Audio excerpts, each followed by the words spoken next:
Bem-vindos a mais um Conversa de Mercado com a Brain, na bela cidade do Recife, aqui na sede da Moura do B, a maior incorporadora do Nordeste. Estamos com Diego Vilar, que é CEO da empresa, para falarmos a visão dele sobre a Covid-19 e como que as empresas enfrentaram esse período e conseguiram acelerar e ganhar mercado, empurrar o mercado para frente. E aqui no Nordeste tenho certeza que vocês vão saber de uma curiosidade, que foi o mercado de segunda residência, o mercado de praia, que basicamente explodiu positivamente durante esse período e até hoje está galgando uma dinâmica muito positiva. Tudo bem, Diego? Tudo bem, Fábio. Bom dia, obrigado pelo convite. Prazer sempre estar falando com você, que entende tudo e mais um pouco de mercado imobiliário, trazendo sempre muito conteúdo, muita informação para que a gente possa tomar nossas decisões aqui dentro da empresa. Obrigado, Diego.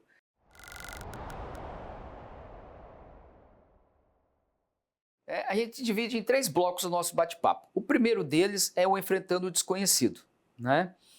Nós, por acaso, estamos aqui hoje batendo papo. Ontem foi comemoração dos 5 anos do IPO da Moura. Então, é uma coisa interessante que nós estamos no mês que vem, justamente na segunda metade de março de 2020, avaliando como é que foi o início da Covid. E vocês conseguiram fazer o IPO um pouquinho antes, né? Eu queria, antes de entrar no documentário em si, que você comentasse como é que foi esse período que mudou a história da empresa. Antecedeu a Covid, né? Foram poucas coisas, né? Uma Covid e um IPO, mas vividos com muita intensidade, né? Por nós e por todo mundo no mundo inteiro, no caso do Covid. A Moura do B completou ano passado 40 anos, então ela já era uma empresa muito madura em 2019, quando a gente iniciou o processo de abertura de capital. A gente já tinha uma marca muito forte, só que a gente vinha saindo de uma crise muito intensa. Os últimos 5 anos tinham sido muito duros conosco e com o mercado imobiliário do Nordeste. Não é à toa que naquele momento a quantidade de competidores que a gente via com capacidade de escala era diminuta. A crise imobiliária foi mais grave aqui na nossa região por 2 motivos muito específicos. O primeiro é que a gente tinha uma operação grande das empresas listadas em bolsas com sede em São Paulo, que quando saíram daqui para poder fortalecer o seu próprio mercado interno, lá o Sudeste, queimaram muito o preço.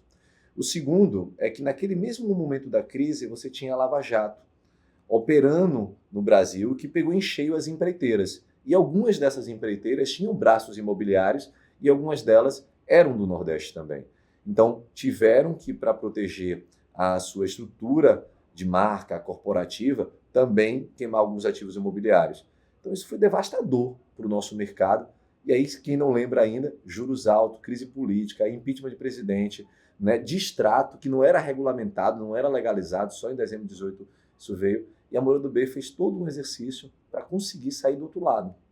Só que a gente precisava desancorar uma alavancagem que nós tínhamos, porque a gente tinha crescido bastante, para tirar esse peso do nosso ativo, fazer a gente vender ele sobre o melhor preço e aí sim poder explorar o mercado que agora, né, a partir daquele momento, a gente vislumbrava que estava desestocado, sedento por compra de imóvel, porque ninguém tinha conseguido lançar, porque não tinham grandes incorporadores naquele momento, e com poucos competidores.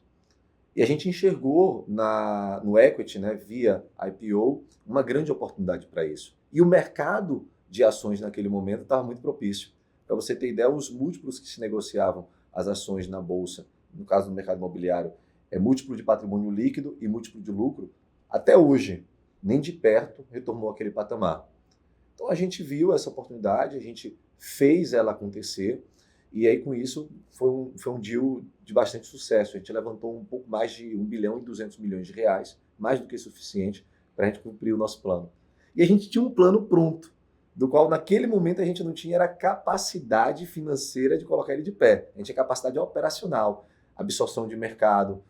E aí foi com isso que a gente pensou no IPO, deu certo, Na hora que a gente sai do finger ali com a aeronave, se direciona para a pista para poder decolar, tempo fecha, raios, trovões, terremotos, que se chamou Covid. E aí a gente volta para o finger, se reconecta e fala, vamos ver o que está acontecendo, que agora a nossa aeronave está bem, está abastecida, está pronta para voar, mas o tempo tem que estar permitindo isso. Esse é um resumo. E como é que foi justamente esse período assim? Bom, ficou raios e trovões lá em cima, né? Temos que ver quando que a gente vai de novo para a pista.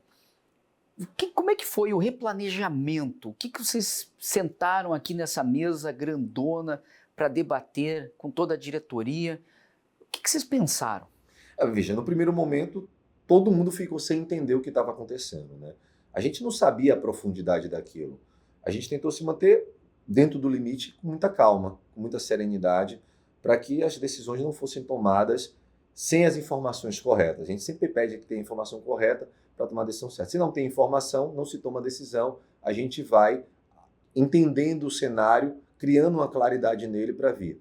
Então, o que a gente vê é o seguinte, vamos primeiro cuidar dos colaboradores da empresa, entender como eles estão.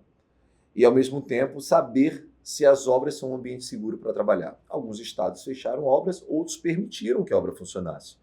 E a gente foi, ao longo desse tempo, criando o desenvolvimento para que o nosso colaborador ou estivesse bem em casa ou estivesse bem na obra.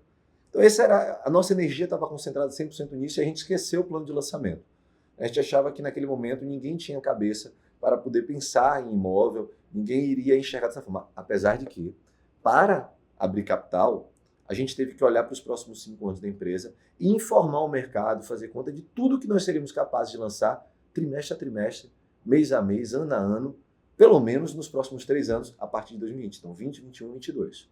Então, isso estava razoavelmente pronto.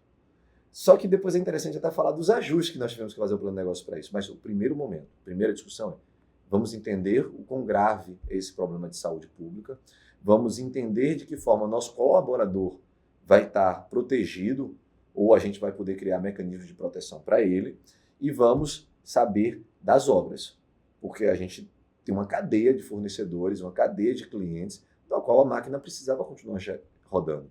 Recife, por exemplo, praticamente não parou obra.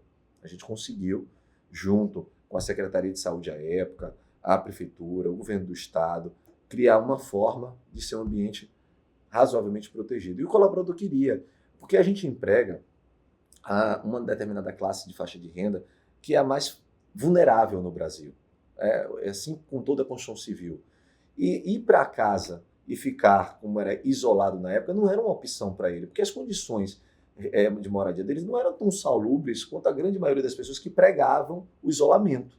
Então eles preferiam, a gente na obra oferece alimentação, almoço, café da manhã, condições sanitárias que muitas vezes são superiores àquela que ele tem em casa. Então a gente foi se conectando, entendendo cada situação e permitindo que ele voltasse ao ambiente de trabalho. Isso foi o primeiro momento onde nosso esforço, nosso pensamento estava. Superado isso, entendendo que a raça humana, né, as pessoas, elas são capazes de superar absolutamente tudo e perceber que aquilo não era o fim do mundo, não era o apocalipse que estava chegando, era sim uma crise de saúde, mas que iria se resolver e que também não era tão dura quanto aquilo que estava sendo, talvez, propagado. A gente foi entender o seguinte, as pessoas estão em casa, repensando a sua própria casa. Elas ficaram isoladas. Então, vamos entender que pode ter uma demanda reprimida, porque não existe, Fábio, déficit habitacional em média e alta renda. Todo mundo mora em algum lugar, não mora no meio da rua. A pessoa mora numa invasão e agora vai comprar um apartamento de 10 mil reais o metro quadrado. Não é assim que funciona. Lá está abastecido. O que há é a migração de renda ou um novo atributo de produto que motive ele a querer mudar. Ou mesmo uma condição diferente de família. Filho cresceu, nasceu, escola, enfim, várias outras condições que podem acontecer. Agora tinha uma que ninguém estava percebendo. Passou-se mais tempo dentro de casa e repensou sua própria casa. Por isso que o primeiro item que explodiu foi material de reforma. O cimento começou a ter um consumo do formiguinha que nunca tinha existido antes. As lojas de home center nunca venderam tanto, principalmente porque naquela época o Auxílio Brasil, que a gente chamava, né, o Auxílio Covid, foi muito utilizado o dinheiro para comprar material de construção civil para reformar a sua casa. Então a gente percebeu que ali estava tendo um movimento de repensar o imóvel. E aí uma coisa interessante, na praia, a gente tinha 3 terrenos aqui próximo a Porto de Galinhas, do qual, pelo nosso pensamento anterior, pela nossa visão de mercado antes do Covid, a gente chamava o seguinte, pela localização dele, ele vai ter que ser minha praia, minha vida. Porque não dá para ter ali um imóvel de luxo, vai ter que ser esse tipo de produto. Quando veio a pandemia e a gente começou a perceber que muita gente começou a se isolar na sua segunda residência em praia, a gente disse, olha, as pessoas estão começando a conhecer também esse mercado e gostar. Esquece esse sinal de minha praia, minha vida, rasga tudo, vamos colocar aqui um projeto de alto padrão, mesmo nesses terrenos, porque as pessoas repensaram localização de praia também.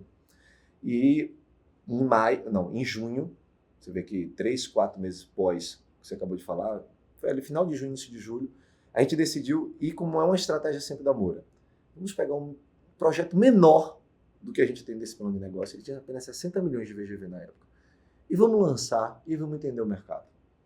O lançamento, todo o desenvolvimento dele se deu virtualmente, cada um aí na sua casa. E olha que eu fui um dos que mais se negou a ir para casa, né? Eu só fiquei 15 dias de isolamento. Todos os outros eu vinha sozinho para o escritório, mas eu queria ter a rotina de sair de casa. A gente desenvolveu ele 100% virtual. A gente fez pesquisa para ele virtualmente. A gente fez evento de lançamento virtual e a gente comercializou ele virtual. E explodiu a venda. Ele se chamou Rooftop.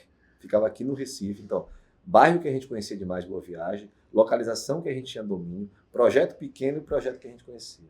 Para poder exatamente não se... Sabe, na hora que o avião saiu, eu disse, vamos fazer um voo de um aeroporto para outro aqui de 15 minutos? Eu vi que a Taylor Swift fez um voo mais curto do mundo, né? Foram 5 minutos. Foi de um aeroporto para outro na própria cidade. Eu disse, que loucura um negócio desse. Essa pegada de carbono não fecha a conta, né?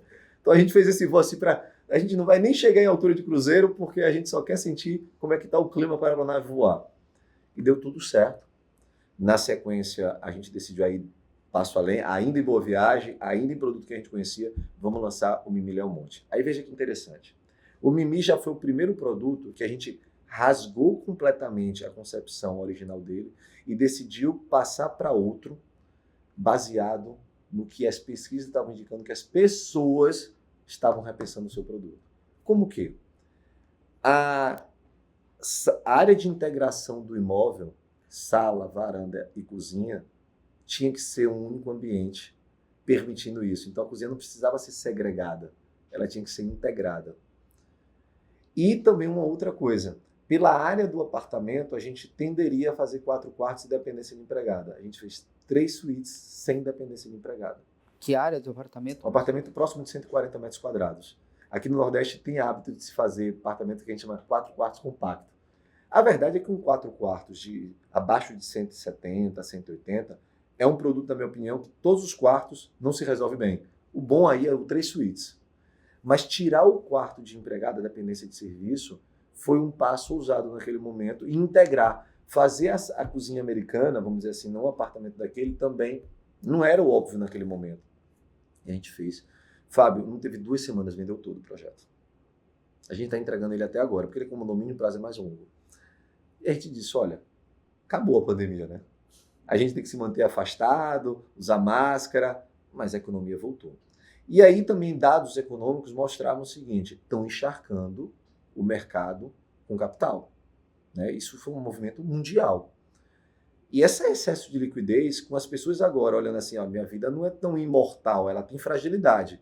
As pessoas tendem a buscar segurança. E a família encontra segurança aonde?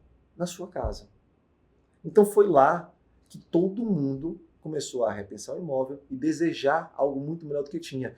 Porque até antes da pandemia, o grande movimento que era pregado pelas pessoas, inclusive alguns incorporadores na venda, era a moradia vai ser por uso e não por patrimônio.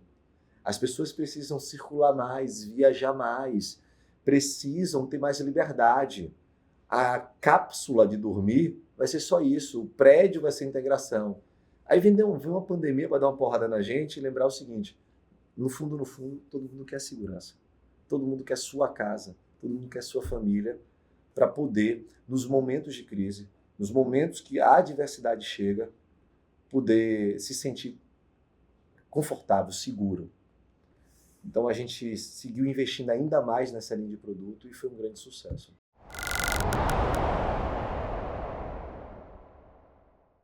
O que mudou? Você falou de algumas mudanças internas ao projeto.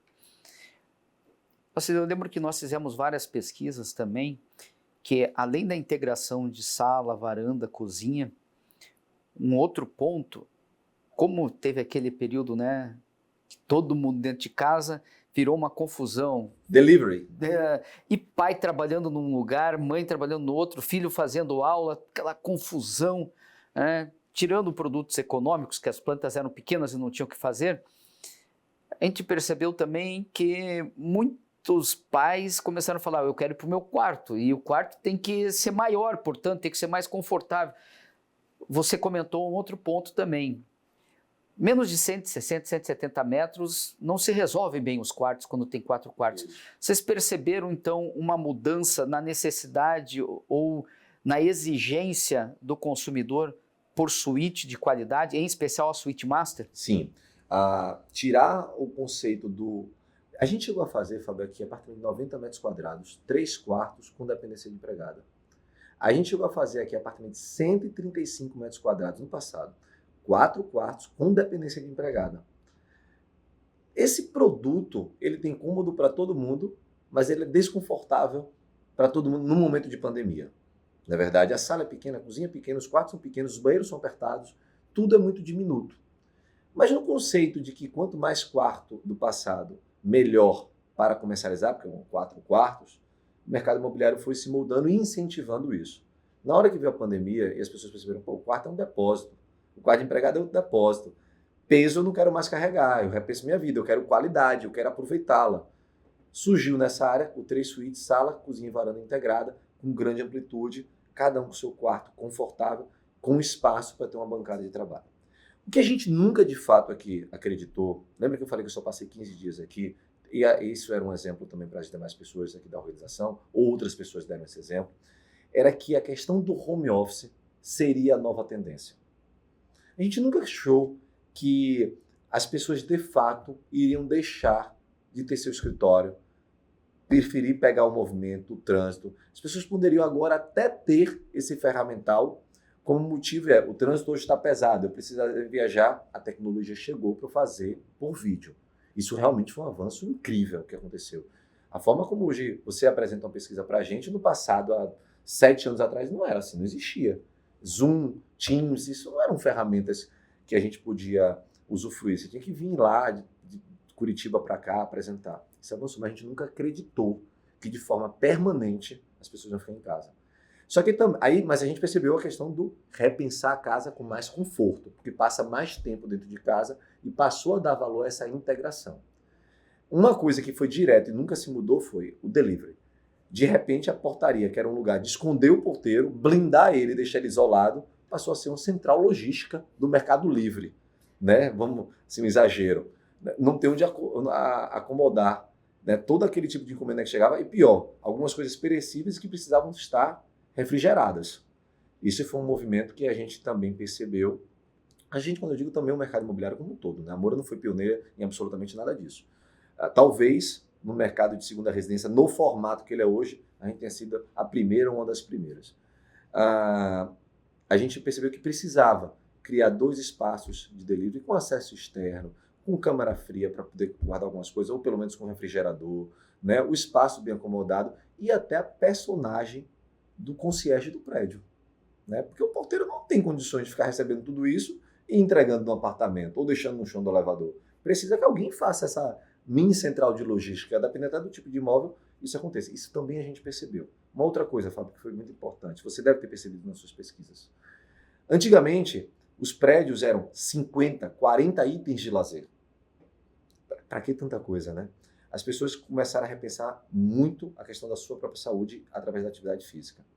Academia, piscina para a prática de atividade esportiva, quadra de tênis ou derivados disso, espaço de yoga, espaço de luta livre, explodiu na demanda do imóvel. Pode olhar onde você for, procura reservar uma quadra de tênis ou olha como estão as academias premiums de qualquer cidade que você for, todas lotadas. E todo mundo preferindo que nos seus prédios ter uma academia de qualidade. Eu visitei recentemente um empreendimento de um autoincorporador, 800 metros quadrados de academia de um prédio. E as pessoas usando bastante. Isso é um advento pós-pandemia. Você pode olhar que antes as academias existiam? Claro que existiam. Era aquela academia de uma esteira, uma bicicleta e um equipamento que dizia que fazia tudo e não fazia nada. Hoje não. Hoje elas não deixam nada a desejar das principais marcas de academias que nós temos no Brasil, exemplo de Companhia Atlética, Bodytech e outras. São realmente grandes áreas fitness de atividade. Isso também foi uma diferença que aconteceu nos nossos projetos. Uma outra coisa interessante, não faz muito tempo, no Nordeste, os prédios tinham que ter varandas. Mais do que isso, o plano diretor incentiva. Em alguns lugares, a varanda ou parte dela não conta no coeficiente de ocupação do solo, né? Ele é isentado para efeito de cálculo de área privativa. Todo mundo fechando. Ninguém querendo mais as varandas, querendo ter um espaço integrado, climatizado, né, que fosse único. Ao ponto que hoje a gente chega a fazer projetos de 200, 250. A gente fez agora um em Salvador de 572 metros quadrados, mas não tem 1 centímetro quadrado de varanda. Isso agora, óbvio, né? Não é enclausurado. São esquadrias generosas, né, que você favorece a vista, mas naquele grande ambiente amplo. Isso também, o receber em casa com qualidade passou a ser uma demanda dos clientes. E aí a gente começou também a fazer essa correção e passou a ser um modelo de produto. Eu acho que esses são os impactos diretos do produto que a gente passou a repensar ali no segundo semestre de 2020 e a gente vem cada dia mais aprofundando sobre essa ótica. E a parte, eu comentei aqui na introdução, que existiu e existe ainda um fenômeno aqui no Nordeste, do qual a Moura é líder, do produto de segunda moradia. Tem uma grande vantagem aqui, que perto das capitais, em especial do Recife e de Fortaleza, que existem muitas praias a 30 quilômetros, 40 quilômetros, e permite, portanto, ir e voltar muito rapidamente. E são praias famosas fora das capitais, inclusive São Paulo, Curitiba, Belo Horizonte, Brasília, que as pessoas reservam e vêm para cá. Então, Porto de Galinhas, Muro Alto, lá em Fortaleza, Aquirás, Cumbuco, né? E tem também ao redor de Salvador, ao redor de Praia do Forte, lá. Vocês lançaram ano passado lá em Patacho, no litoral norte de Alagoas, mas com certeza ao redor do Recife e de Fortaleza o fenômeno é muito maior, né? Porque possibilita que a pessoa use simultaneamente e ganhe dinheiro alugando. Quanto que isso representa hoje do VGV da Moura? E você acredita que o quanto isso foi responsável, o quanto a pandemia foi responsável pelo crescimento? Isso já existia na Moura, não é a pandemia que criou, mas se você acredita que a pandemia fez a participação disso crescer, e até onde tem espaço para isso continuar? Boa pergunta. A gente, para contextualizar a história desse produto de praia da forma como ele é, a gente tem que voltar um pouco no tempo. Primeiro eu vou considerar o seguinte, pode parecer barrismo meu, mas eu desafio, qual o litoral do Brasil tem as praias mais bonitas que essa que nós temos no Nordeste? Em especial, as praias que vão do litoral sul de Pernambuco ao litoral norte de Alagoas. Tá? Em cor, areia, temperatura, toda a condição que cria realmente algo muito único no mundo inteiro. E essa faixa de litoral, o Nordeste tem o maior litoral do Brasil, né? O estado que tem o maior litoral do Brasil é a Bahia. Então veja a quantidade de diversidade de locais, alguns já bem explorados, bem consolidados, outros até inexplorados ainda pelo turismo nacional e mundial.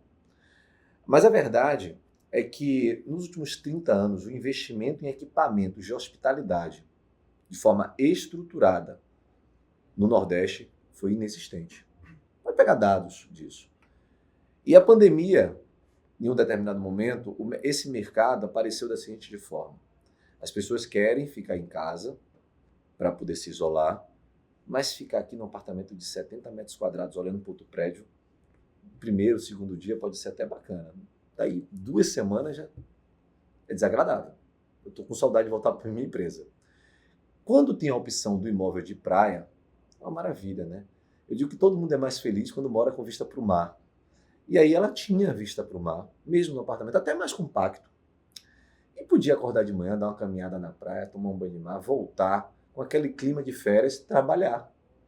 Então, explodiu a demanda por esse conceito de vida. Depois que começar, porque esse foi o primeiro movimento.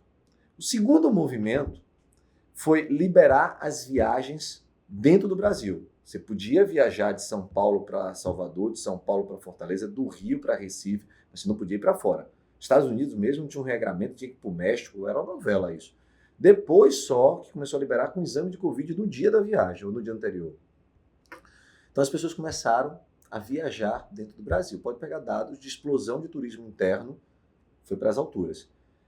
Mas todo mundo queria ir para um ambiente de clima agradável e ao ar livre. Praias do Nordeste. Demanda altíssima. E descobriram o quê? Cadê os hotéis? Naquela hora, junto com os aplicativos de entregas, um explodiu. Já existia, mas ele teve uma explosão. Airbnb. E as pessoas descobriram que quando você viaja em família para passar mais tempo do que uma viagem curta, de 2, 3 dias, uma viagem de 1 a 2 semanas, é melhor você alocar um apartamento de 2 quartos. Seus filhos ficam num quarto, você fica no outro, eles dormem, você faz um jantar na sala, né? Fica mais fácil de integrar a família do que num quarto de hotel de 17 metros quadrados, de 15 metros quadrados ou menos. E aí começou a ter muita demanda dessas pessoas que queriam viajar e queriam alocar por uma semana aqui, porque o home office permitia isso. E aí aquelas pessoas que estavam utilizando o seu imóvel começaram a perceber que elas podiam locar e aferir uma excelente renda e voltava durante a semana e já podia ir para o trabalho. Porque você já podia viajar, já podia ir para o trabalho. Então era uma semana fisicamente no trabalho, uma semana na praia trabalhando. Na semana que ela estava aqui, o imóvel lá trabalhava para ela, locando. Então ela percebeu que aquilo era um investimento. Quando isso bateu 1,3, 1,4 ao mês livre, o investidor que locava salas, que comprava salas corporativas para poder locar e não estava tendo mais demanda, olhou para esse mercado e fez: é aqui que agora eu ganho dinheiro com imóvel. E começou a colocar pessoas profissionais que exploraram hospitalidade. Aí, amigo, o negócio se profissionalizou. Porque eram apartamentos, estúdio, 1, 2, 3 quartos, bangalôs, que são casas de 100, 130, 150, 170, 200 metros quadrados, mobiliada por um arquiteto de habitação com enxoval padrão hotel. E mais, os equipamentos da gente com café da manhã, lavanderia, serviço de limpeza. Então era a combinação perfeita, né? É o Uber Black, né? Carro limpo, organizado e agora blindado. Explodiu. E aí, 1,2, 1,3 líquido no mundo de Selic próximo dos 2%, você lembra disso? Foi a combinação perfeita desse mercado explodir. Turista do Sul e Sudeste descobrindo que o litoral daqui é lindíssimo. Fazia tempo que ele não ia, né? Era verão europeu, que não estava tendo naquele momento, descobriu que aqui era bonito. Trancoso, que eu digo que aconteceu. Carneiros, que era uma das 10 praias mais bonitas e inabitável do Brasil. Só nós temos 1.100 funcionários lá. Só em Carneiros nós temos 1.100 funcionários. Assim, de longe, mais do que 1,5 bilhão de imóvel comercializado. Só lá, só em Carneiros. Então, e descobriram que é linda realmente. E mais, os aeroportos de Recife, Salvador e Fortaleza dentro da cidade. E como você disse, 30 minutos de carro desse paraíso. Então foi a combinação perfeita para surgir diversos produtos imobiliários nessa área. Você acha que vai continuar crescendo nessa proporção? Não. Agora, você acha que esse mercado ele é sazonal e agora vai desaparecer? Também não. Criou-se um nicho de negócio, que nos últimos 4 anos representou cerca de 30% do nosso negócio. Ah, Diego, e se ele diminuir de tamanho, como fica a Moro do B? Ah, bem, a gente já tem outros veículos dentro da empresa, como ele, a Mood e a Única, para reequilibrar. E a cada tempo de juros, demanda e desejo, a gente vai adequando. Mas com certeza o produto de praia vai ser e será daqui para frente uma linha de negócio. Só para o nosso público conseguir ter uma dimensão, bom, primeiro esse número eu não tinha, né? Cerca de 1,5 bi só em Carneiros. Quantas unidades a Moura tem hoje em construção aqui nas praias? Boa pergunta. Nós somos o maior investidor em hospitalidade do Nordeste no momento. São 5.000 unidades em construção nesse momento, da Bahia até o Ceará, com foco em hospitalidade. Incrível, né? 5.000 unidades da linha Beach Class. Olha, eu acho que se somarmos todos os hotéis em construção aqui no Nordeste, talvez não Não dê, dê esse não número dê de isso. unidades, não dê. Agora, são empreendimentos que têm uma vocação de uso exatamente como eu expliquei há pouco, né? Para quem quer usar e não locar, para quem quer usar e local, ou para quem só quer locar. Ele é pensado, desenvolvido exatamente para isso. São vários blocos, normalmente térreo mais 2 ou térreo mais 3, de apartamentos, de prédios e também com apartamentos e também casas, num grande resort. Aí, com projetos feitos por arquitetos renomados no Nordeste e nacionalmente, né, com todos os atributos que levam a pessoa a se sentir em casa, acolhida, muito bem recebida, mas ao mesmo tempo com todo o serviço de qualquer resort de 5 estrelas. E a gente valoriza muito o pé na areia, o frente para a praia. Você comentou agora na sua fala sobre arquitetos renomados. Uma coisa que a gente também não foi a pandemia que criou, mas já vinha uma tendência, mas a gente percebe que se acelerou, foi o aumento da qualidade plástica nos projetos residenciais de maneira geral, né? A gente já via quase sempre nos corporativos, fachadas lindas, super investimento, mas nós passamos a ver também nos projetos residenciais muito mais belos. A Moura também entende que é importante investir em arquitetura de qualidade? Essa é uma excelente pergunta, porque se você conversa com os 3 fundadores da Moura do B, a empresa nasceu com essa preocupação genuína. Muitas vezes, na Moura do B, o orgulho do produto muito bonito, ele veio na frente da rentabilidade do projeto. Então, aqui em Recife, onde a Moura tem 41 anos de história, a gente fala isso sem vaidade nenhuma, a gente fala com muito orgulho. Ainda tem muita gente que fala que não mora no prédio A, B ou C, João, Pedro, Carlos, ele mora no Moura do B. Isso só é constituído quando você faz projetos que são icônicos, que marcam a paisagem. A gente chega ao ponto aqui de ter, pode ser até um pouco de ambição, não gosto que isso soe arrogância, projetos que são cartão postal da cidade.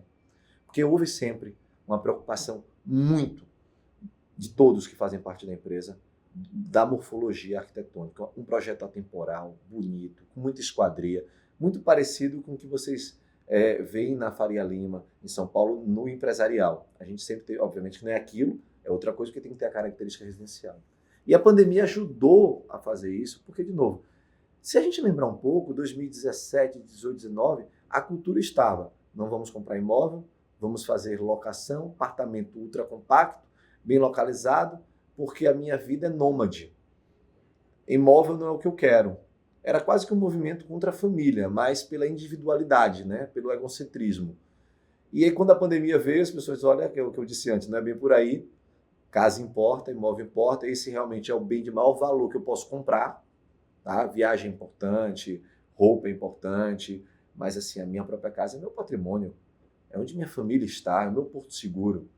Então, se eu quero o melhor, aí quando o mercado imobiliário percebe isso e faz prédios bonitos, que ainda gera orgulho, né? A minha casa, meu patrimônio, aquilo ali é um marco na cidade, é bonito, que valoriza, que gera desejo, aí foi a combinação perfeita para surgir grandes nomes, né? A gente agora, em Fortaleza, teve a honra de conseguir fechar uma parceria num terreno que eu julgo que é o melhor da cidade, são 5.000 metros quadrados na Avenida Beira-Mar, no melhor trecho da Avenida Beira-Mar, porque no mercado imobiliário tem disso, né? Aquela rua é boa, mas tem um lado da rua que não é tão bom.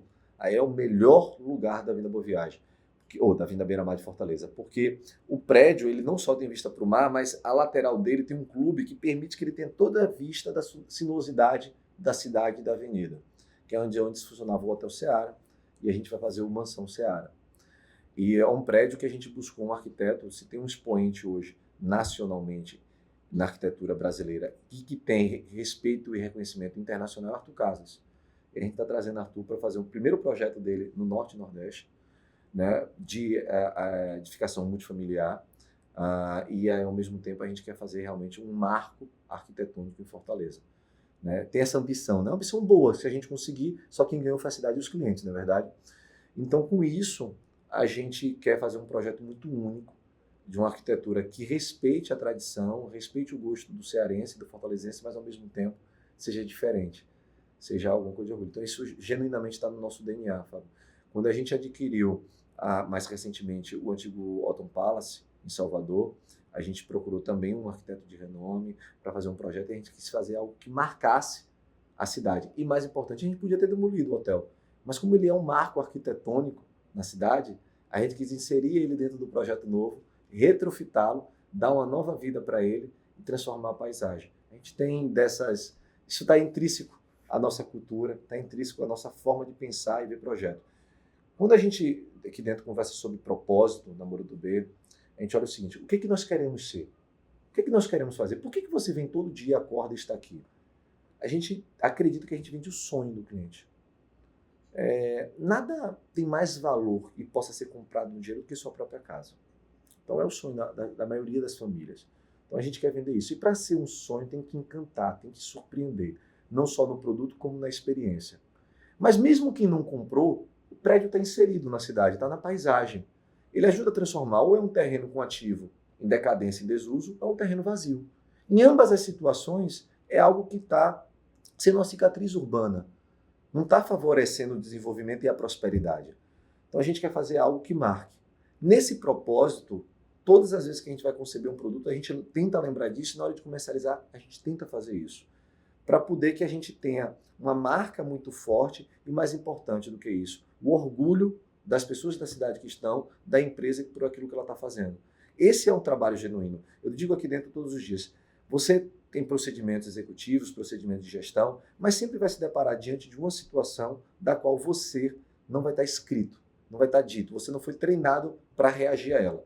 Pense sempre em 2 ponteiros. O primeiro é, eu estou promovendo o maior atributo de satisfação e reconhecimento de qualidade e de experiência para o meu cliente. Se sim, nessa minha decisão, pode tomar ela. A segunda, isso vai prejudicar ou favorecer o retorno do meu acionista? Vai favorecer, então foi a decisão mais correta que você podia ter tomado. Vai prejudicar. Pense se você pode repensar ela para o cliente, mantendo favorável e mudar o ponteiro de volta. Por quê? A gente não pode ser ingênuo. A gente pode encantar o cliente, pode satisfazer, ter uma marca forte, mas se a gente não for capaz de rentabilizar o capital do nosso acionista, o dinheiro não vai fluir mais para cá. Ele vai fluir para outro lugar que seja capaz e competente de fazer as 2 coisas. Isso é o que nos move diariamente. O primeiro, mudar a cara da cidade, criar uma marca, uma força. A gente tem uma ambição aqui dentro que parece ousada. A gente quer ser a melhor incorporadora do Brasil, mas com atuação no Nordeste. O Nordeste não tem grandes referências de qualquer segmento que seja. Tem, mas não é de encher uma mão, 2 mãos de referências. De empresas que são 100% nordestinas, de atuação nordestina e que são reconhecidas nacionalmente como melhores naquilo que faz. Isso você encontra em São Paulo, encontra no Paraná, encontra em Santa Catarina, em Jaraguá do Sul, mas não encontra aqui, lamentavelmente. Então o que a gente quer como missão é isso, porque a gente acredita na nossa região, na capacidade de desenvolver produto aqui. O nordestino é sim inteligente e a gente quer, com isso, através da Moura do B, promover ainda mais o Nordeste para o Brasil.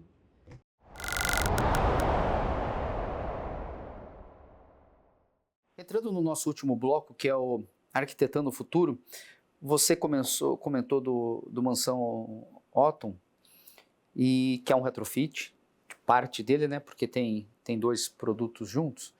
E uma coisa que a Moura também tem se notabilizado é por fazer muitos retrofits. Você acredita que isso é uma das tendências para o futuro? Se você pegar tudo que eu acabei de falar de propósito, de mudança da cidade, eu não vejo caminho diferente do que esse. Porque a grande verdade é que existem grandes projetos, belíssimos na verdade, feitos por mentes brilhantes de arquitetura, que estão em decadência hoje. Principalmente porque no Brasil a gente tem um péssimo hábito de buscar endereços novos em detrimento do anterior. Aconteceu isso com os grandes centros de todas as cidades, na média do Brasil, onde tem joias arquitetônicas, mas estão em ambiente árido, que tem vida durante o dia, à noite, final de semana morto, porque não tem habitação. Só tem comércio ou serviço. Quando a gente olha esse mercado, e um dos exemplos foi a Ilha do Recife, muito próximo do Marco Zero, lá tinha silos de grãos. Isso mesmo, que é aquela região portuária, de mais de 100 anos. E lá tem, por ser uma região, a cidade do Recife é a capital mais antiga do Brasil. E lá tem prédios históricos tombados. E tem um partido urbanístico que impede, e é para impedir mesmo, que tenha uma mudança arquitetônica que frustre todo aquele investimento português, holandês, que foi feito em 1500, 1600, 1700, ao longo dos séculos lá. Então a gente precisa olhar para aquilo, excelentemente dotado de infraestrutura, água, esgoto, linha de transporte público, rua, calçada, até lá a fiação embutida, coisa rara no Brasil. Olhar para aquilo e falar, tem que dar vida. Então a gente olhou para os silos, fez um apartamento aqui dentro, mas tem que manter a história. A gente não pode perder, para as pessoas se lembrarem, olhar aqui foi uma região portuária, eu moro dentro daquilo. E a gente se desafiou, ali sim, o propósito de mudar e ser uma marca forte que transforma a cidade foi acima de todos os outros indicadores da companhia, tá? Mas era pequeno, a gente podia fazer isso para mostrar o quanto nós estamos comprometidos com esse propósito. E aí, em função disso, que acabou sendo um investimento, surgiram oportunidades de pegar hotéis, como projetado por Borsoi aqui na Avenida Boa Viagem, que estava também muito em decadente, porque a família não tinha mais capacidade de investimento no retrofit, transformar no novo hotel, como fizeram no Fairmont, no Rio de Janeiro, ali no Arpoador. A gente adquire, mantém a história arquitetônica, e lá tem uma coisa curiosa, porque o filho do arquiteto originário também é arquiteto. A gente convidou ele para fazer uma releitura do trabalho do pai dele. Por isso que é Borsoi por Borsoi. E aí é o novo Luxim mantendo o nome antigo. É a história sendo como ela deve ser feita, relida com mais qualidade, adaptada ao novo momento e não desfeita e esquecida para ser recriada. Então isso foi para ser criada novamente, né? Ela foi recriada sobre as mesmas bases. Aí vieram novas oportunidades, como o Alton, que você falou, lá em Fortaleza, com a Elba, que a gente chama de British Class Iracema, por causa do bairro Iracema. E agora eu não posso falar ainda, a gente está com 2 outros ativos também, que eram hotéis, nesse exato momento, fechados, para também virarem dois novos retrofits. É mais desafiador, sabe, Fábio? Do ponto de vista de engenharia, a gente entra em ambientes um pouco mais inesperados, mas a gente tem cada dia mais aprendido com isso e tem visto que são boas localizações. Eu fico bastante triste quando eu vejo um equipamento como aquele que tem em São Paulo, do hotel antigo, Hotel Maxud, boa localização, prédio icônico para a cidade, fechado, né, sem uso. Quando isso passa pelo colo de um incorporador que tem uma vocação realmente de desenvolver a cidade, aí o impossível acontece, né? Ele passa a reviver de uma forma nova e quem sabe até melhor. Diego, eu sempre gosto de fazer uma pergunta de cunho pessoal nesse último bloco, que é, vamos imaginar daqui a uns anos, quando você for avô, tendo uma netinha ou um netinho, lá na aula de história. E o trabalho de casa é fazer uma espécie de redação, perguntando para o seu vovô qual foi a maior lição de vida que ele teve na pandemia. Que bacana, porque essa é a sua pergunta. A gente começou o ano 2025, eu sentando com... Eu e a diretora de Gente e Gestão do Moura do B, com todas as lideranças da empresa, ainda não acabou esse trabalho, porque são muitas, para que elas me apresentem 4 coisas. Dentro dessas 4 coisas, qual é o seu propósito aqui dentro e o que você enxerga como seu legado. Não da empresa, o seu legado com a empresa. Pelo que você acredita. E na pandemia, se eu tivesse que ajudar a minha neta a falar sobre isso, e fosse falar do momento que a gente viveu e de que forma eu me comportei diante disso, eu diria que com muita crença na nossa capacidade de superar o que estava acontecendo e, ao mesmo tempo, com muita serenidade e calma de daquele ambiente não me poluir com excesso de informações. E quando eu digo excesso, é das extremidades, ou isso não é nada, ou isso é o fim do mundo, e tentar manter a calma e a serenidade e focar com aquilo que eu tinha controle. Eu tinha controle sobre os colaboradores da empresa, do que eu poderia fazer, pela minha família, pelo que eu poderia fazer, mas sobre o que eu não tinha controle, não adiantava me desesperar. E essa serenidade, eu acho que transbordou aqui dentro da Moura do B, através de todas as lideranças, e passou para os seus colaboradores, ao ponto que nós fomos capazes de rapidamente botar a máquina para girar, porque estavam todos conectados no que era verdadeiramente importante, e entendendo que aquilo que a gente não tem domínio, não cabe-nos gastar energia. Não vai levar a lugar nenhum. Eu acho que isso foi um papel que eu ajudei a fomentar aqui dentro, através, inclusive, do próprio exemplo. Né? Muita gente com medo de vir, eu via. Fiquei com Covid, mas me tratei, não dei a importância do fim do mundo àquilo, mas, ao mesmo tempo, a gente foi responsável em proteger as pessoas, os colaboradores, pensar em programa de vacinação, cuidado, enfim, tudo que foi necessário. Então, eu acho que é mais lúdico pelo exemplo da serenidade, que eu acho que faltou naquele momento em muitas pessoas, né?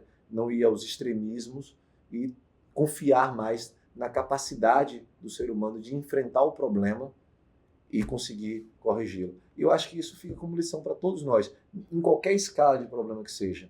Né? Se você está diante dele, as soluções que levam a superá-lo estão sob sua dominância, se sim, impõe energia, disciplina, persistência para que isso aconteça. Não está, tenha serenidade e calma de entender que ao seu tempo a solução vai chegar. Através de você ou através de outras pessoas mais inteligentes que você, por isso que é importante cercar para lhe ajudar com isso. E a última pergunta, qual o papel do mercado imobiliário em fazer as pessoas se conectarem e viverem mais felizes? Não existe nada no mundo que passe por um momento de prosperidade sem o mercado imobiliário estar passando também. De qualquer época, de qualquer momento, Brasil ou fora, que as duas coisas não estejam combinadas. E não é à toa que elas são intrínsecas. A felicidade gera o conforto da moradia, o conforto da segunda residência. E o imóvel, as cidades modernas, elas são adensadas, elas são verticalizadas. Isso se dá através do mercado imobiliário. Né? Eu, particularmente, sou um defensor e um fã dos prédios altos. Né? Eles levam pouco investimento público em quantidade e mais em qualidade. Né? O prédio vertical, que pode ter múltiplos serviços, ele tira os grandes deslocamentos horizontais. E o mercado imobiliário integra dessa forma. Ele aproxima mais as pessoas, encurtando as distâncias das moradias para os equipamentos e serviços. E aí, se você faz isso nos lugares mais bonitos, que é o que o mercado imobiliário, a exemplo aqui de Boa Viagem, ou de outros lugares, como a Beira-Mar de Fortaleza, ou o bairro de Ondina e a Barra, em Salvador, o Corredor da Vitória, aí você consegue ser democrata com todos, né? Porque cada vez mais adensando, mais pessoas têm acesso ao que é bom e bonito. Diego, muito obrigado pelo nosso bate-papo. Foi um prazer, Fábio. Sempre um prazer ter você, como eu disse, né? Uma mente brilhante do nosso mercado que fornece para a gente as informações necessárias para que possa alimentar o nosso plano estratégico e saber a estrada que a gente guia. Você é o nosso Waze, que explica, a gente que está pilotando o carro, mas diz onde tem um radar, qual é a curva que vem à direita, à esquerda, o tempo que leva para chegar. É assim que a gente enxerga o trabalho que a Bren faz conosco. Obrigado. É isso aí, pessoal. Espero que tenham gostado desse bate-papo. Marquem o sininho, deem a sua curtida e lembre-se sempre, fique por dentro do mercado com a Bren.